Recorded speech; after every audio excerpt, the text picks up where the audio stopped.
Hi, everybody, and welcome to another RobCast. And I have the one and only, as it says on the spine of the book, Diana Butler Bass with me. Hello, Diana. Hi, Rob. It's great to be finally in the same room with you. Yes. I've admired your work for a long time. And now that you're in the back house here, in my world headquarters, this is so great. So, RobCast friends, Diana is a scholar. Religion scholar? On my website, it says I'm an independent scholar, and I guess that would be a pretty good description. And that's what I was trained in. I was trained as a church historian and theologian, have a PhD. But for the last 15, 18 years, I've been doing it all in public and not just in classrooms. So I guess maybe I'm a public theologian, but that's kind of a weird title too. Okay, friends, what that means is that you are about to have your minds blown, and here's why. I've been doing this God series, what's called God Part 1, God Part 2, God Part 3. And now you're going to actually, those of you who have been sort of following that series, you're going to actually hear from somebody who's so incredibly well-versed in all this. And Diana has written a new book called Grounded. How many books have you written, by the way? This is number 9. This is her 9th book. And the book is called Grounded, and I'm telling you this book. So what we're going to do is I want to take people through just the intro and just have you riff a bit. Because when I read this, I was like, oh my word, my RobCast people are going to go bonkers over these ideas. So I've talked about three-tiered. Let's jump into three-tiered universe. I've talked about three-tiered on the podcast. I know for many people that was like, oh my word, that's so helpful. How do you explain... In the book, you talk about a revolution that is happening in regards to a three-tiered understanding of God and then something else.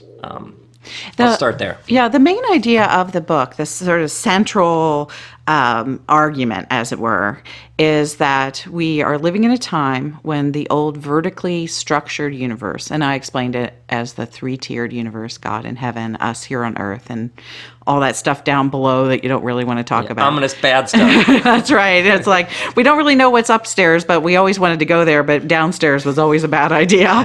And so this old three-tiered vertically structured universe is disappearing, that it is becoming just a historical memory as new generations have moved in a different direction. They're structuring the universe in a different way.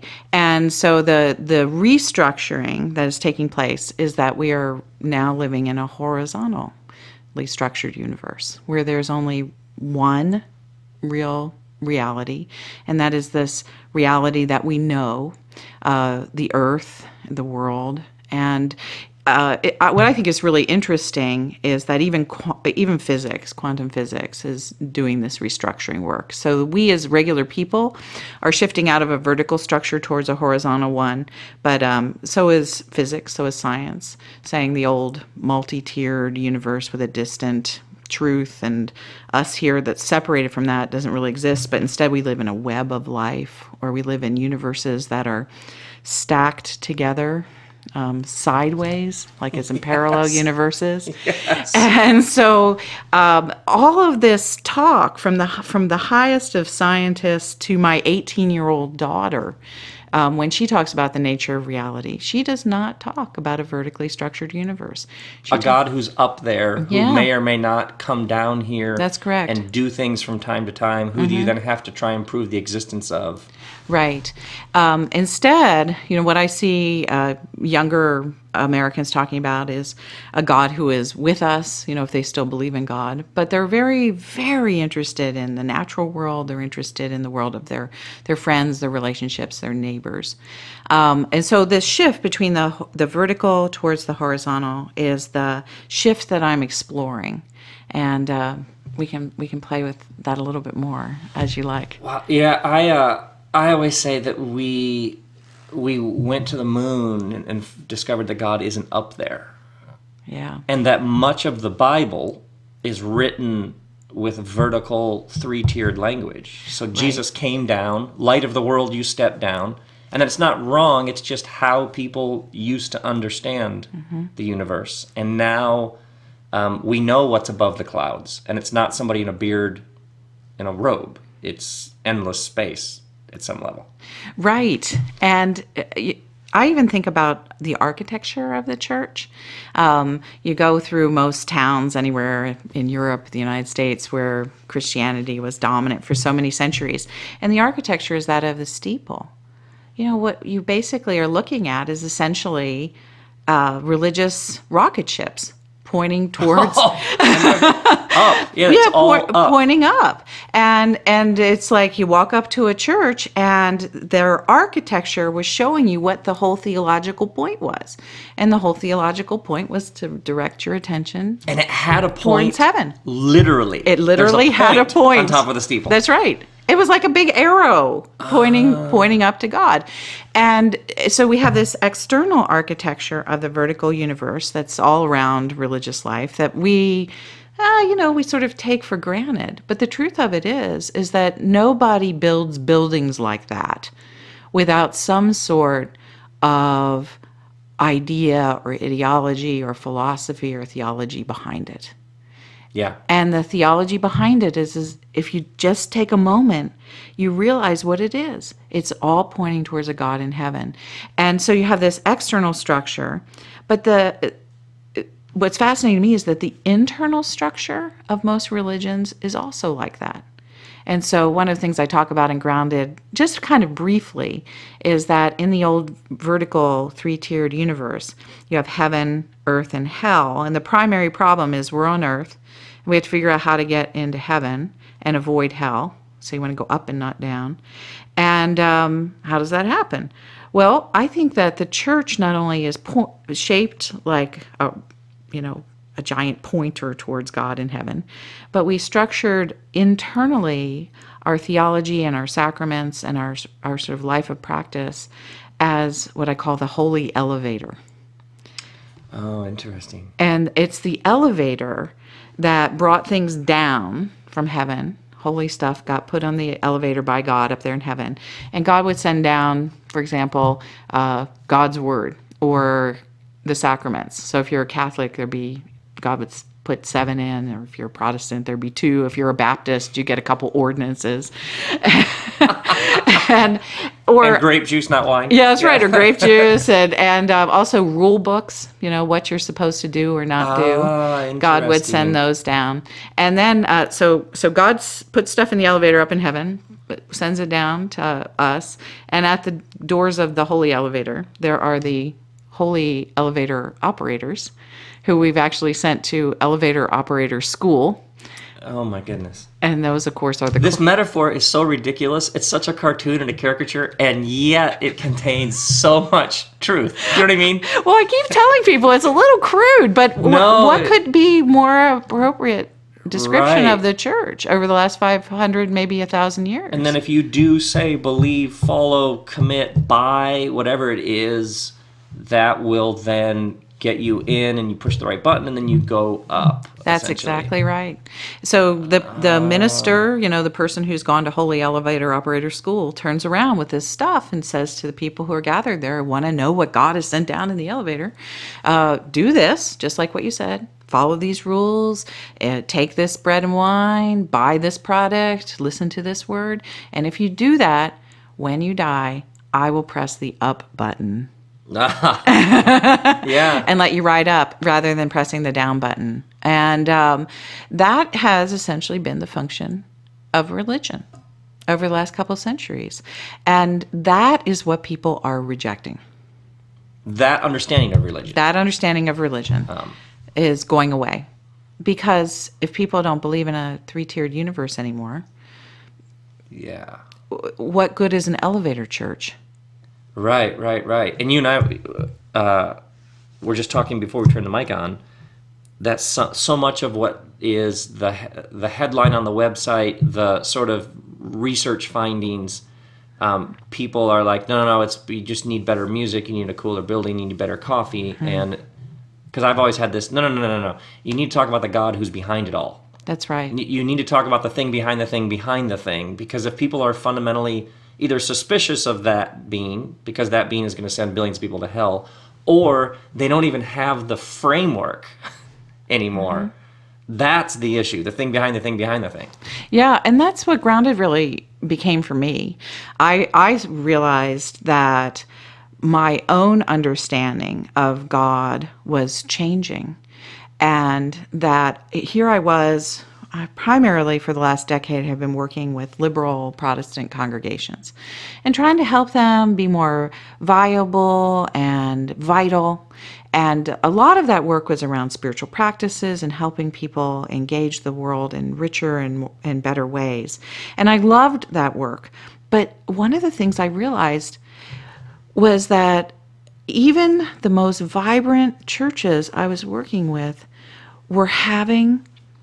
there was a disconnect between what was going on in the congregation and the world around them. And although this story is not in Grounded, because it really just crossed my path in the last few weeks, it is what Grounded winds up being about. And that is, on Tangier, there's a little island called Tangier Island, and it's in the middle of the Chesapeake Bay.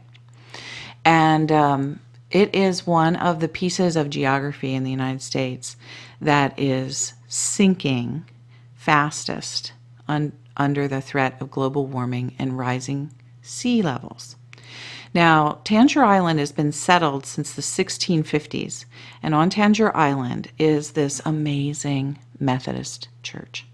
It started out as an Anglican church, and when the Methodists came along about 150 years after its beginning, it became Methodist. And at this little church, which has been in business for almost 400 years, is the oldest Methodist class meeting in the whole of North America. And it's been going since the time John Wesley himself was alive. And this church is still vibrant. It serves everyone on the island. They have an amazing prayer meeting. They reach out to their whole community in need. In other words, it is an ancient congregation full of wisdom, faithful, been proclaiming the gospel for all this time, doing exactly what they were supposed to do. It's a great church. But the island is sinking. And when I realized that you can have the best church you can possibly have, but if the whole island is going underwater, it's not going to be worth anything. And that image of a church on a sinking island really became for me kind of the urgent image that's behind Grounded. Because instead of just talking about what constitutes a good church, as I had been for so long, I decided really I needed to figure out what we were going to do about the ground. What is going on in the ground underneath our feet? And for me, that question always and necessarily involves theology. It's a question of God. And so that's how Grounded, for me, is really a book about God, because I really need to know the thing that's under everything else. And you're talking about the thing behind the thing, but in a sense, that Tangier Island image, it's not just the thing behind the thing; it's what is under everything. The thing, yeah. What is the ground under our feet? You, boy, that image. I'm gonna be thinking about that for a while. You talk about how World War II, essentially, there were some cracks, but what is it about World War II that many people in the modern world are almost drafting off of some of the things that happened in that? How did that affect how people understood this? World War I was pretty shocking for Europe and sort of broke up the old worldview for them and began to introduce questions of atheism and secularism and whether or not you could live without God. But World War II, I think, was so much more global in its impacts. And while there was horror and doubt that emerged for Europeans out of World War I, the Holocaust and the bomb out of World War II really shook the whole world. I don't think we've ever really truly recovered from those pictures of Auschwitz. Yeah. And I don't know that we ever should recover. Right, Actually, right. I hope we always have those pictures in our mind.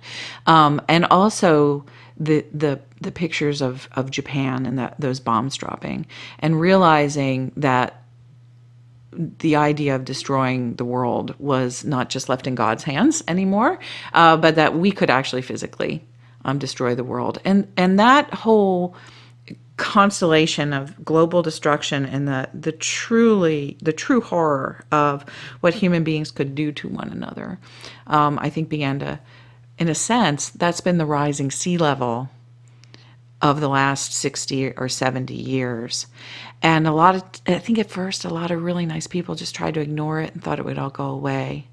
But now all you have to do is turn on the news every day and realize that the ripple effects of the possibility of the physical destruction of the world through nuclear bombs and all kinds of other weapons of mass destruction, and the real horrors of what people can do to one another, that hasn't gone away. As a matter of fact, it's more prevalent than ever. Yeah. In more places, and people are more aware of it. And how does that affect a three-tiered view of God? And you talk here about there had been so much death, talking about World War II. You write, it was too awful to consider that God might have been a wartime casualty as well. Oh, I guess I did write that. Isn't that great? That's a good powerful sentence. And then you write, it became increasingly evident that you cannot revive a God for a world that no longer exists. Yeah. Well, the old God, the one before the middle part of the 20th century, people didn't ask where that God was. Instead, they would ask things like, what was that God's intentions? And so if something horrible happened, people would say, well, what is God trying to teach us? Or is God trying to punish us so that we behave better? Or what is God up to here? And so people would try to discern that faraway God is trying to talk to us. And so sending down these casualties in the elevator was a way of getting our attention. Yeah. But with all of this, if God is really sending down murdering 6 million Jews in ovens, and if God is really sending down nuclear bombs, clearly any sane person has got to say that God is a monster. Right, exactly. I'm out, yeah. as they say. And so people, I think that's what slowly has dawned on people across the world is like, I can't worship a God like that. And so goodbye, goodbye God. If that's the vision of God, well, then I'm out of here. So I think that vision of God, as the one who is hurling stuff at us or sending things down in the elevator for good, if it happens to be bread and wine, but for ill, if it happens to be gas chambers at Auschwitz, there's no possible way of making sense of that God. The cognitive dissonance, everybody just checks out. I'm not even going to try to hold that anymore. I can't. Yeah. It makes no sense to me.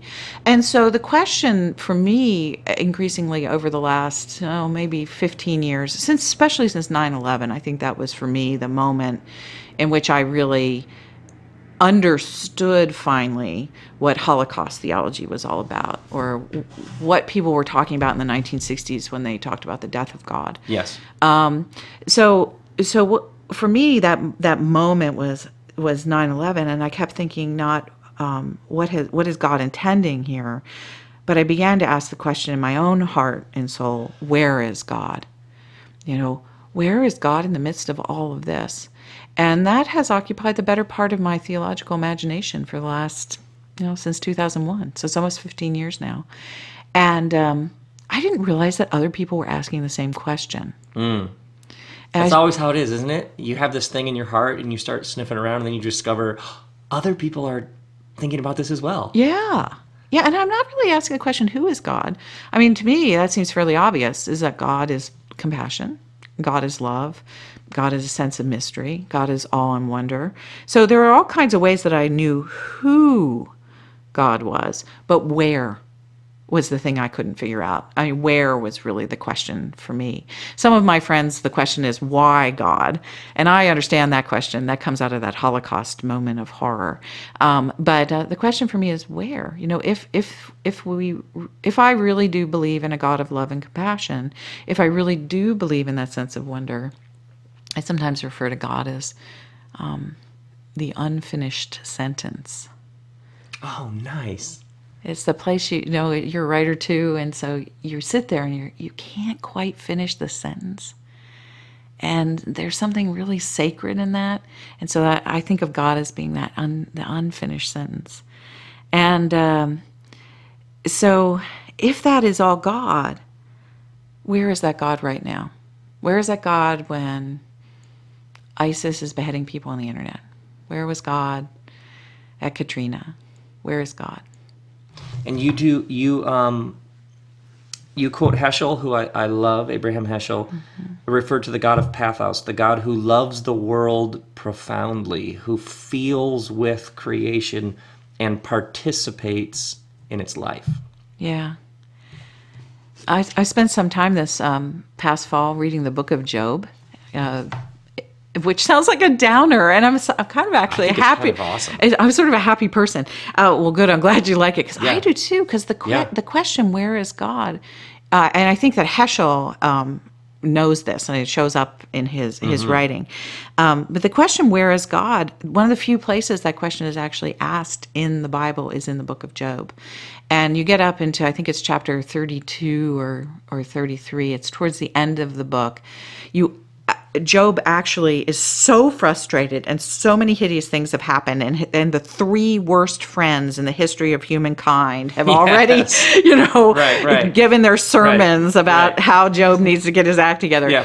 And Job just sort of cries out, God, where are you? Where is God? In the midst of all this loss and despair and all this sort of stuff. And the most fascinating thing is this: another prophet comes in and sort of opens the stage for God's voice, for God's own self to answer. And you get another chapter down or so, and God responds. And God says, Chapter 38.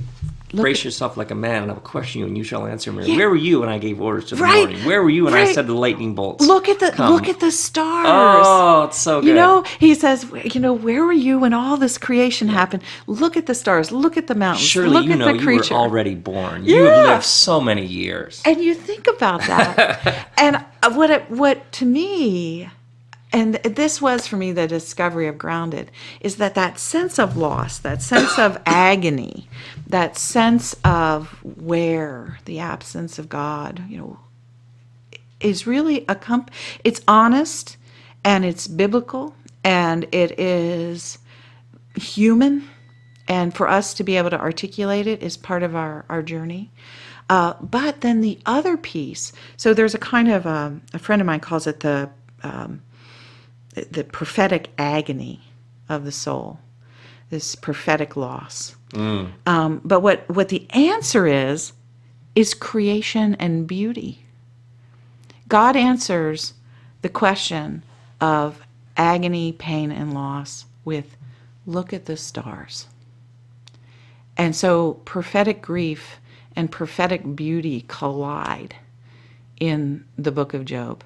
And I think that's what Heschel gets at too, as well as people like Bonhoeffer, and I think that probably Martin Buber, all of them in the midst of tremendous suffering and tremendous doubt about the presence of God, all get to this place where somehow a new connection with creation or with other human beings is the place where the sacred is relocated.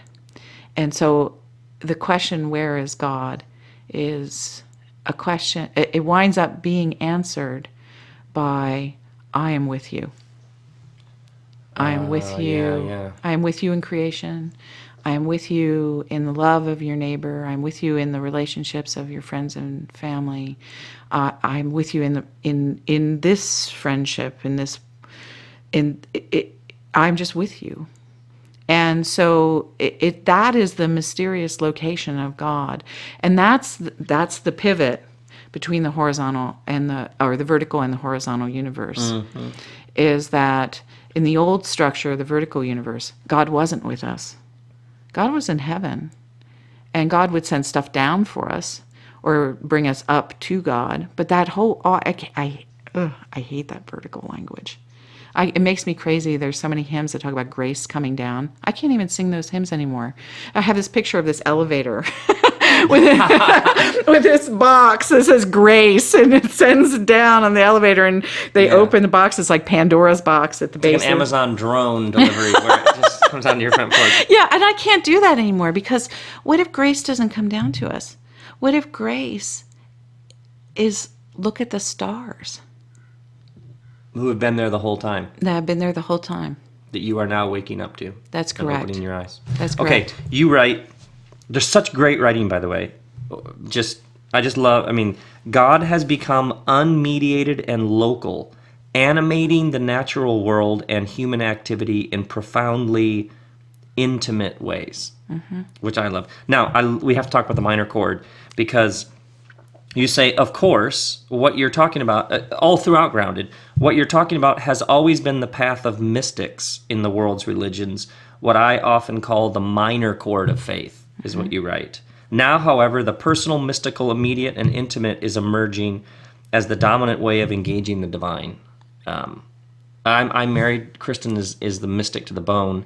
And I remember after one of my first sermons, this literature professor at a local university pulled me aside, and she said, I'll never forget it, Carol Winters. She pulled me aside and she said, "You're a mystic." And then she pointed to all the people who were there to hear me preach, and she said, "And they don't realize it." Huh. And I keep meeting people who listen to the RobCast, who they're mystics, and they didn't come from a tradition that gave them language for the minor chord of faith. And for some of them, the word mysticism or mystic is a bad word, which is nuts. But can you talk a bit about the minor chord?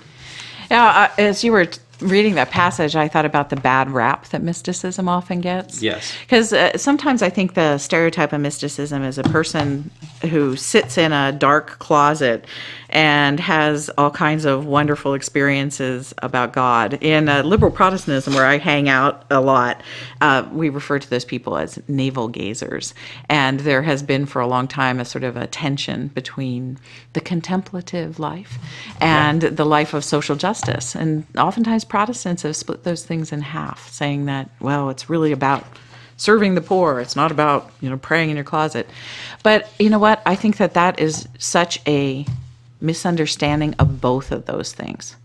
Because mysticism, I believe, and the way I write about it here, is simply an awareness or an awakening to be able to see the connections that are all around us, to be able to understand how our lives are entangled with one another and how our lives are entangled in and with God.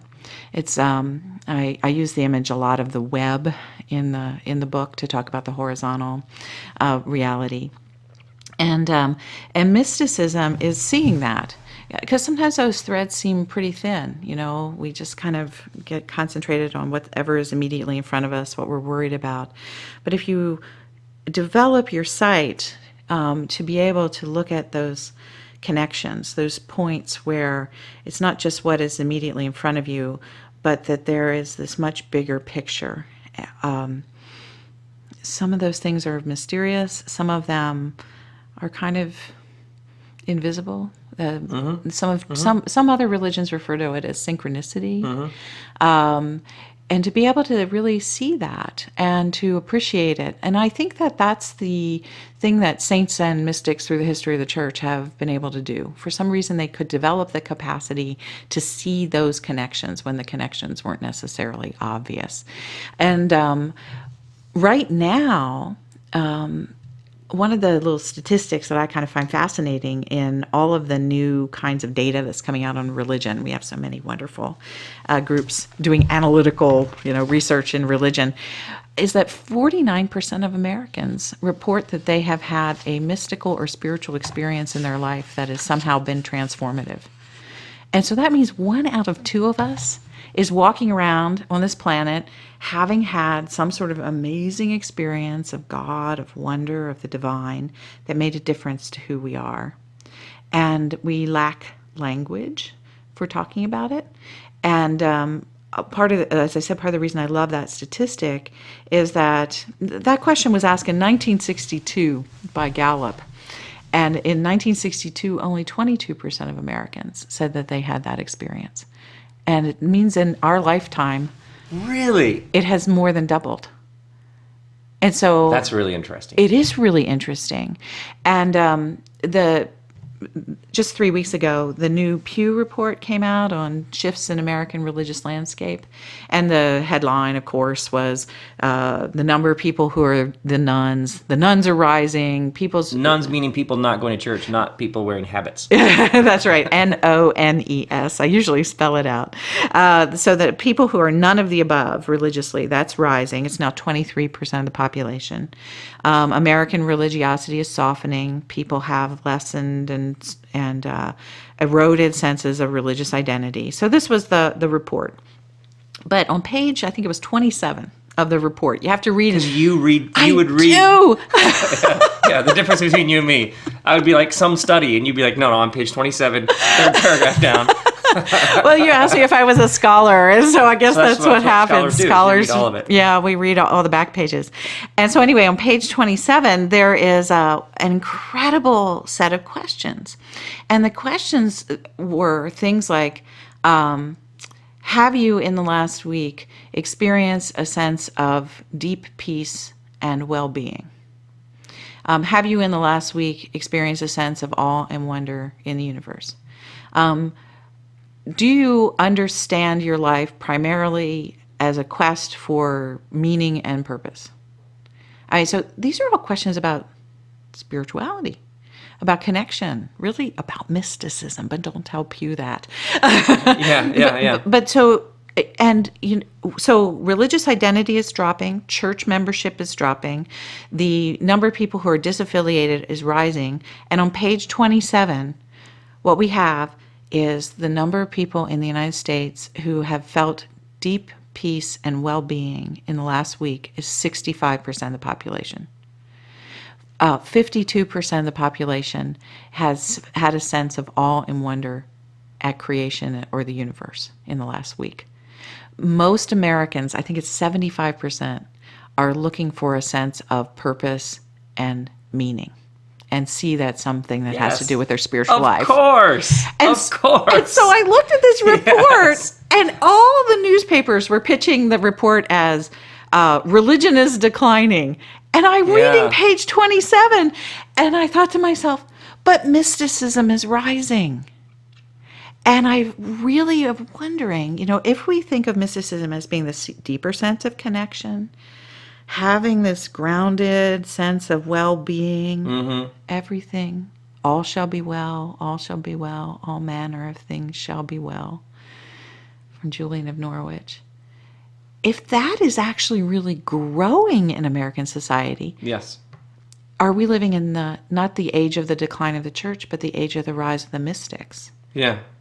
And I mean, I was so excited about that, because what I was trying to do in this project was to write a theology which would give permission to those people who were finding God in their experience, who were those kind of mystics without any label. Yeah. To give them permission to just say, yeah, it's okay. It is okay. It's really good that you see God in the sunset. It's really good that when you go hiking or surfing or any of those things. Thank you. Well, I know you love the ocean. I love the ocean too. Yeah. I don't usually get on it except in boats, but I love boats. And so to be connected with nature in those ways. It's okay if when you're playing with your dog in the backyard that you feel a sense of God. It's okay when you're walking your kids in their stroller that you feel God. Yes, it's not just okay. This is normal and natural. That's right. And any system that ever got a hold of your brain for however long it did and somehow told you that you had to go through an officially sanctioned approval or something is actually in the way. It's in the way. Yes. And that's what churches, and so I talk about the minor chord, through church history, this kind of way of approaching faith, not only church, but also for Jews and for Muslims, Buddhists, Hindus, all the great world traditions, have always had a thread of people who see those connections. Yes. And who know how to access them, who understand spiritual practices that get you more deeply into awareness of that part of life. And a lot of times those people have wound up on trial. I always say shot, shunned, or limping. when you see, Yeah. and the dominant consciousness around you doesn't see what you see. Right. First off, you can never unsee. Once you've tasted, you can never untaste. And when you see and those around you don't, Yeah. this is why all the great enlightened ones have a bit of a limp, an ache. They have a radiant joy, and yet there's a little tenderness there. Yeah. They've had some stones thrown at them. Yeah. You've not been understood by the dominant tribe or a tribe, and you know what it's like to be kicked to the curb, and yet you've tapped into the eternal, so that trumps it, and yet you still have some very real bruises. One time, I can talk about that. Yeah, me too. My life experience has plenty of that in it. But more, in a sense, even beyond just you and me sitting here and what our experience brings to the story. Years ago, when I was a college professor, and I did that for a few years before I went out and started doing this on an independent level, I taught a church history class, and I would teach about the minor chord because those were my favorite people in church history. So I was teaching about the people who stood up against the sort of pressures of institution in order to proclaim a vision of God that they had caught. And those people are usually the ones who changed the world. St. Francis. Yes. Nobody remembers the name of the Pope.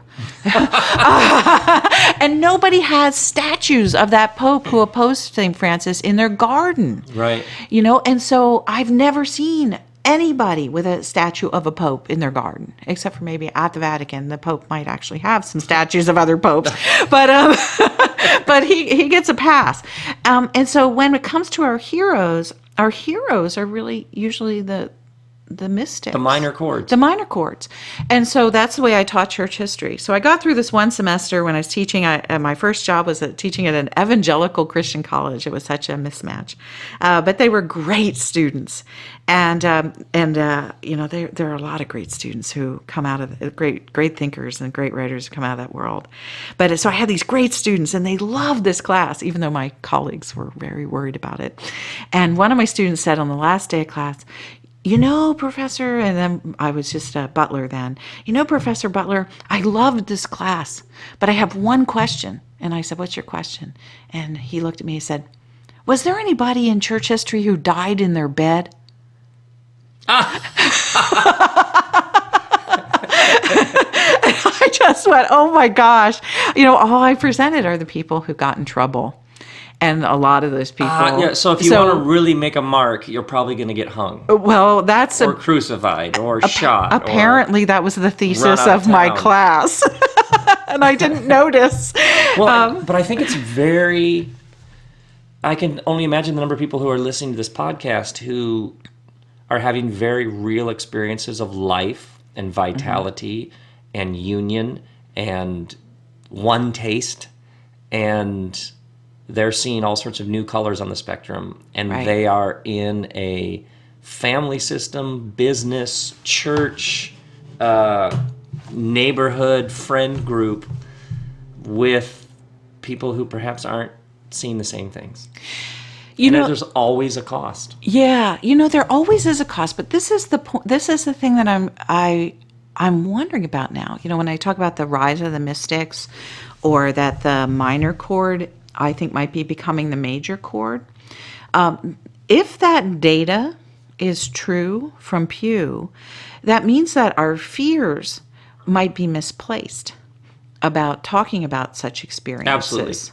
Absolutely. If 1 out of 2 Americans now can say to a survey taker that they have had a spiritual or mystical experience that has transformed their lives, that means there's a pretty high chance that the person who's sitting across from you at the lunch table has had that experience too, but nobody knows how to talk about it.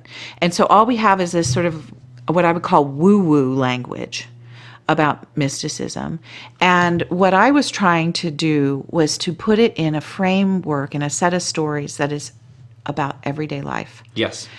And now I think that if you see these kinds of connections, when you're walking along, I have a practice. I walk along the Potomac River, somewhere between 2 and 4 miles every morning, and that has become a nature walk, a prayer practice, a centering exercise.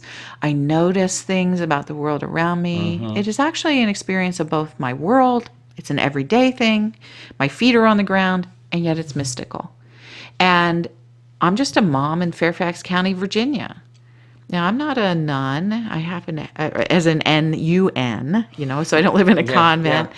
I don't have any really sort of deep and profound spiritual practices that I've been doing for 40 years of my life that have taken me to a new place.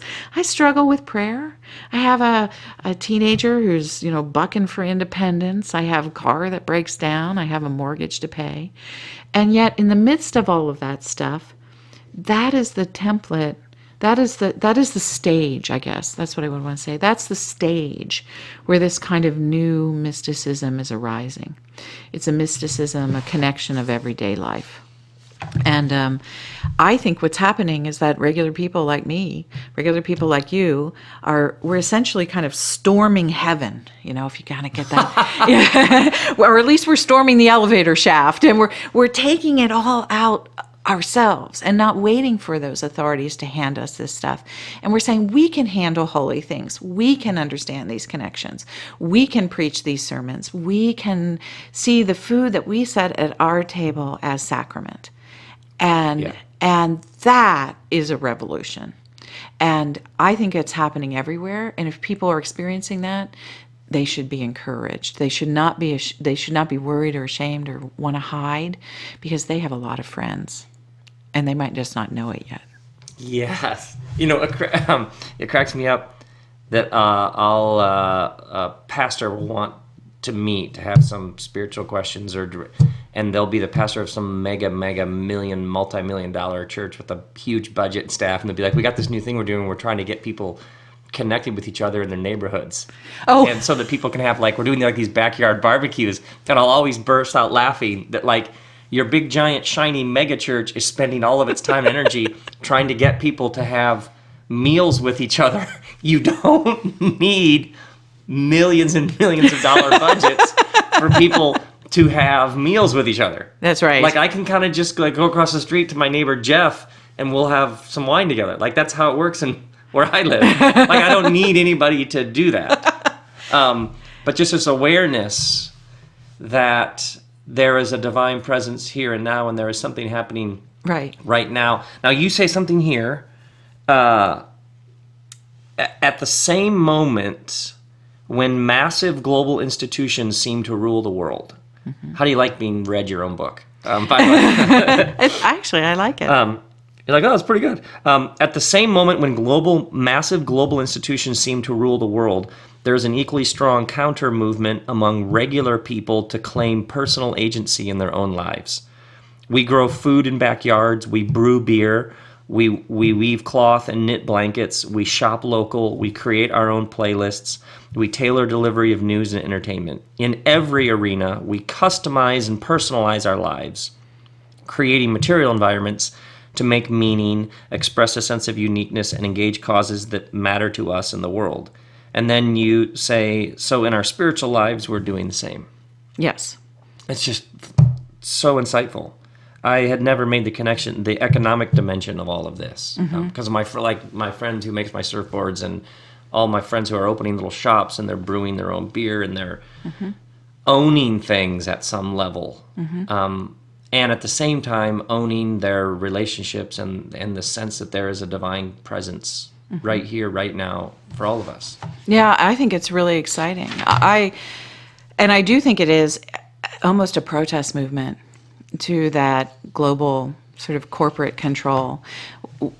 If we can take control of anything, it has to be in our backyards, and the idea of churches being these big global institutions, and I actually love your example. Somebody would try to programatize neighborly relations. Yes. I mean, I would just never go to a church like that. I'm really sorry about it for your friend's sake, but it makes me mad when I hear about that. I think some of these things had really great roots. Let's go change the world, and then oftentimes the institution gets in the way. Yeah. And now lots of people are just realizing we have the power to take this back and rediscover. The amount of people I meet with who are like, this is what my friends and I have been up to. and this is a thing we're building, is this almost like looking for permission, because there's somebody somewhere who's told them this is how it's done, and you just get to smile. My friend Liz always just says, Liz Gilbert, the writer, she says, my job is to hand out permission slips. Oh my gosh. I know she said that because I actually tell people that at events. I say, you don't even really need permission, but if you do, I'm willing to give you a slip. Exactly. And that's what this book is. This is a big old permission slip to say whatever religious experience you've had, not whatever, because there are some spiritual experiences, and this is why people get worried about them. There are some spiritual experiences that do come out of delusion. Yep. And there are some that are dangerous. But what happens with those kinds of spiritual experiences is that the communities really do hold people account to those. We know when somebody has a spiritual experience that is going to wind them up in a suicide ward at a hospital. Yeah. And if you have that kind of spiritual experience, hopefully your friends are standing there and they're going to take you to that place. So there are spiritual experiences that aren't good, but for the most part, spiritual experiences are just what they are. They're just spiritual experiences, and you've had it. You've had this experience.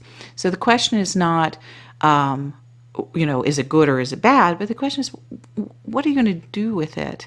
And how are you going to allow it to speak to you and change your life? And so you don't need permission to have it. These things just happen. And that's what the church has done for way too long. It's said these are permitted experiences and these are unpermitted experiences. Yeah. And the range of that has been fairly narrow on either side of that ledger. And now it's just like people won't put up with that. Right. And in some ways, this beautiful return to what Jesus is doing again and again and again in the Gospels is whatever system has been constructed. Oh, you only baptize people like on the south wall of the city of Jerusalem and the Temple Mount. Oh, we're going to baptize people out in the wilderness. Right. Over and over again, whatever system has been created that says, oh, these people are clean, but these people are unclean. Nah, actually, everybody's kind of clean. Oh, these people are the sons and daughters of God, and these people aren't. No, actually, you can all call God Dad. Every system that's been created to mediate the experience. That's right. Jesus is, actually, you can just go direct. Yeah. All right, and you can preach the whole of the New Testament that way. Yes. I mean, that's one of the things I've been having a lot of fun doing recently. People do ask me to come preach in their churches quite a bit. And I've been having a great time preaching on those gospel passages to try to emphasize the horizontal aspects of them. Right. And also... because they're there. Yes, they are really there. Because some people are like, oh, you mean the Bible was three-tiered language and now we don't do that, so we reject that. No. We're just saying that was a dominant way that people saw things, but there's lots of other things people were seeing as well. Well, the minor chord shows up, as you just said, all over the Bible. Yes. Yes. One of the sermons that I preached earlier this fall was on Exodus 3, which is actually kind of amazing that an Episcopalian knows where something is in the Bible. And so that's the great passage where Moses goes up to the mountain and meets God. That's the burning bush. And God reveals God's name. I am who I am, or I am who I will be. There's a couple different translations of that. And so it's an amazing story. I subtitled my sermon, When a Spiritual but Not Religious Moses Goes Up to a Mountain and Meets God. Yeah. Because, we don't think about this very often, but Moses grew up as an Egyptian. And so his whole sort of structure of religion was this very scary vertical structure where the gods lived above the pyramids. Oh, because the Egyptians were very hierarchical and vertical. That is exactly right. Yeah. And everything in Egyptian religion was about eternal life. I mean, literally, it gave you no rewards here on this earth unless you were the pharaoh or one of Pharaoh's high priests. And all of the rewards were, if you were just a peasant or a person on sort of the bottom of this pyramid structure of society, is that you would go after you were dead to live with Osiris in the underworld. You didn't even get to a heaven above. You got a heaven that was below. Right, even that was like 3-star accommodations or something. Yeah, right. It was pretty bad. So Moses grows up in this incredibly hierarchical vision of a multi-tiered universe where the gods live far off in heaven and they're very random, they're highly destructive, and they need And their representatives on earth are slave owners. Yes, That's and those this religion slaveholders sucks. Yeah, those slaveholders are really rich. Yeah. and they're taking everything out of the people and sort of applying it to themselves in order that they can act as the mediators between the slaves and the peasants and these. If I can make enough profit off of the sweat of your brow, maybe I can do something to earn the favor of somebody even higher up the rank than me. Yeah, that's right. Which is an awful system that keeps them in power and everybody else subjugated. It was horrible. Yeah, hell on earth, yeah. But Moses grew up in that, and he grew up in the top of it because he grew up in Pharaoh's household. Yeah. So he What was... a great reading of that story. I never thought about that. So he was a person who was a beneficiary of the vertical structure in every way possible. And then he finds out that he's a Jew, and he, sees this Egyptian overlord murder or beat up a slave, and then he murders the overlord. And so he runs away to the countryside. And that's all we know about Moses, despite Charlton Heston's wonderful movie. That's all we know about Moses until we get to chapter 3 of Exodus. And it says at the very beginning of chapter 3, and Moses was taking the flocks of his father-in-law Jethro, who was a high priest of Midian. So Moses is still not, he's a Jew by birth or by biology, but he still doesn't know anything about the Hebrew Bible because he's married into a family who's his father-in-law is a high priest of Midian, and nobody in biblical studies even knows what that means. Right. I call it the Jethro Factor. It really is like, who are these? Yeah, who are these people? So here is the guy, Moses, who's going to be the liberator and lawgiver of Israel, the greatest Jew ever to live. And he's never been in a synagogue. He doesn't know anything about all the stories of the Hebrews. It may be somebody who was his nurse, who was a Hebrew, whispered him Hebrew prayers at night.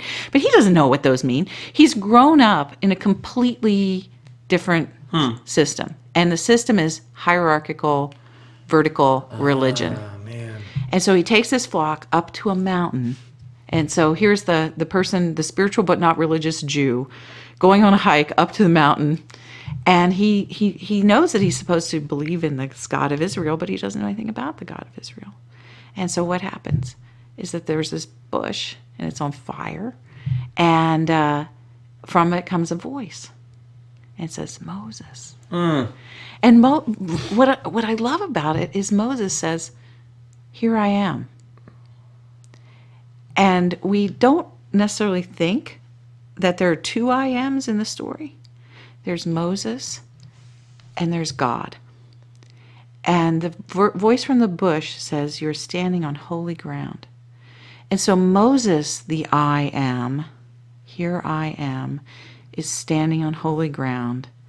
And God, I am who I am, are engaging together on this ground in a conversation of mutuality. It's completely non-hierarchical. I imagine Moses, what do you want me to do, Lord?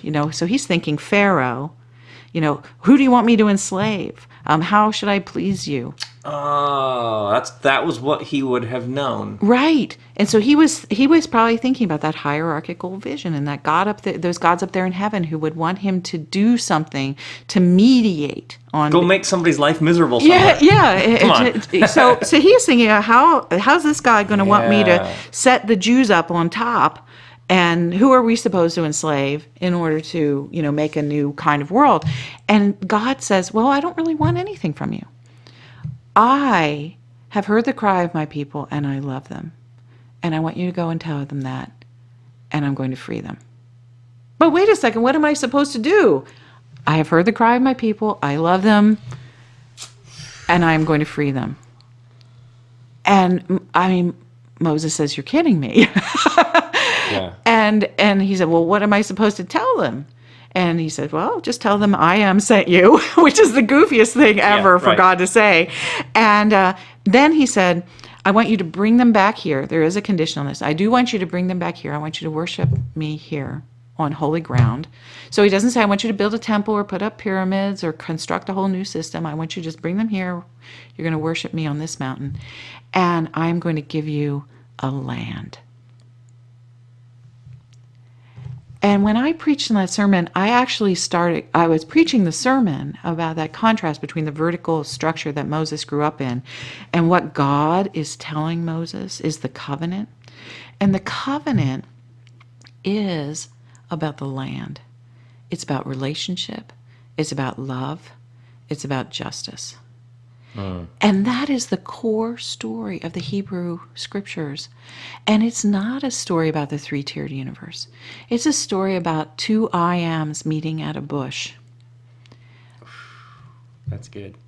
And see, we've read it all wrong. We should probably stop right there because that's awesome. High five. It's so well put that it's soil. Mm-hmm. Yeah. Mm-hmm. It is life lived here and now well. That's fantastic. And once you see it, you can't go back. Yeah. Once you taste, you can't untaste. Yeah.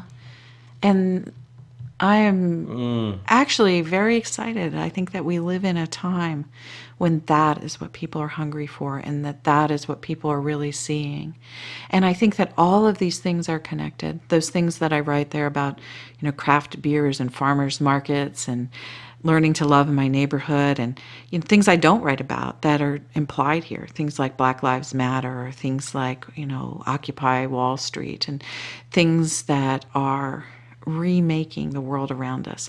There is so much that is deep and beautiful and good right now. And the last thing we can afford is to let our fears drag us back to saying that we need a new three-tiered, vertically structured universe in order to protect us from some bad people. With just better music and better coffee or something. Yeah, or, with bigger guns. Yeah. I mean, I hear that a lot in politics. Right now, people are so afraid of terrorism because they say, oh, that's chaotic.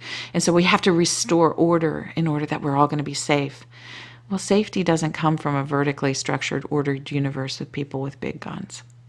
Safety comes from I am meeting I am on a hillside.